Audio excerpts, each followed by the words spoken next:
there, I'm back with another video. Today we are discussing geriatric counseling. The word geriatric means relating to old people and their healthcare.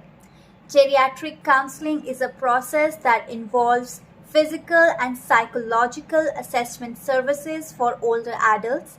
The role of the therapist along with counseling is to provide direct care, treatment for mental issues, and provide assistance with anything that is interfering with their quality life.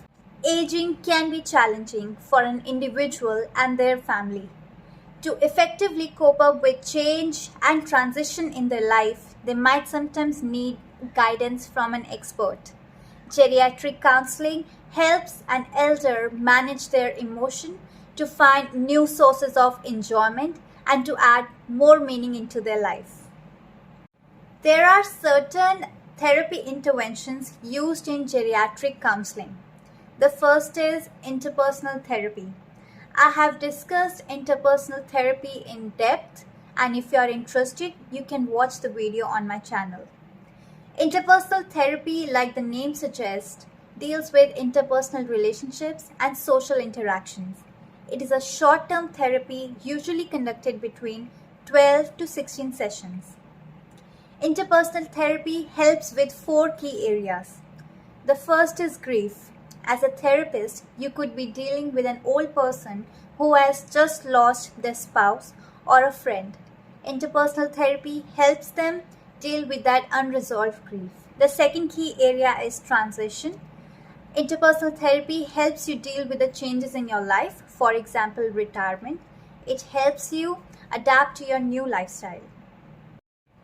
The third key area is interpersonal deficit, in which a person might feel lonely or isolated in a relationship. And fourth is conflicting expectations with their partner, friends, or close friends. Let's read this case study of a 64-year-old man who feels discouraged and distressed by his family.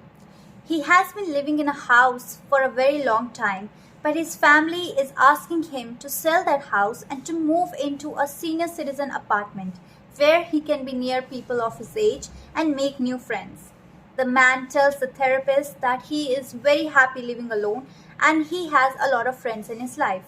The therapist asks him why his family has been asking him to do so. He tells her that he had been in few accidents because there were changes in his vision, but now that he has new glasses, those accidents don't occur anymore. The therapist tells him that he has the right to make a decision for himself.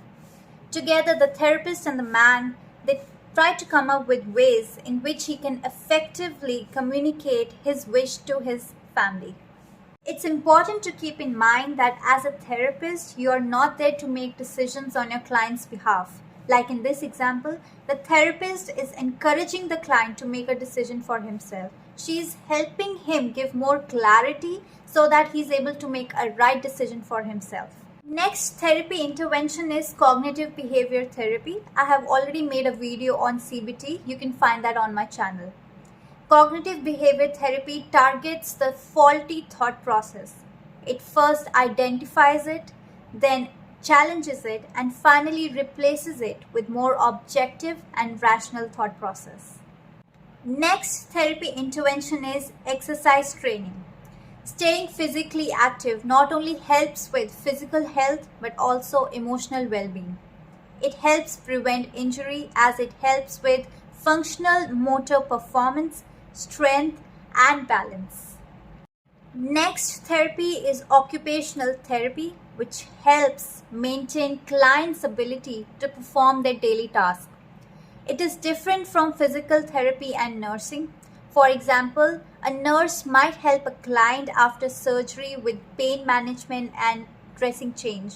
The occupational therapist, on the other hand, will help the client get back into their routine to teach them how to become independent following the surgery so that they can perform the tasks that define who they are.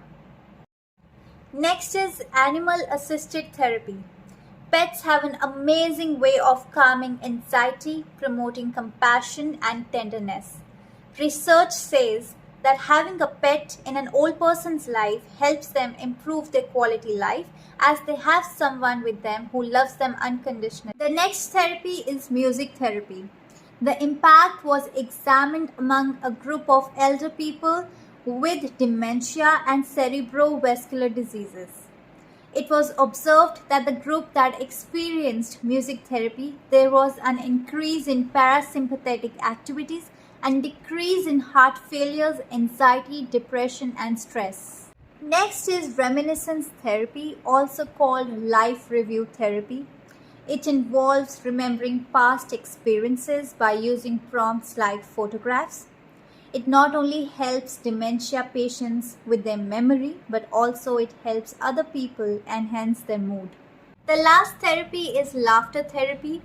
It was observed that the group who underwent 60 minutes of laughter therapy for 10 weeks experienced reduction in anxiety, stress, and depression levels, and also the quality of sleep increased immensely. As we come to the end of our video, please don't forget to leave a like and a comment below.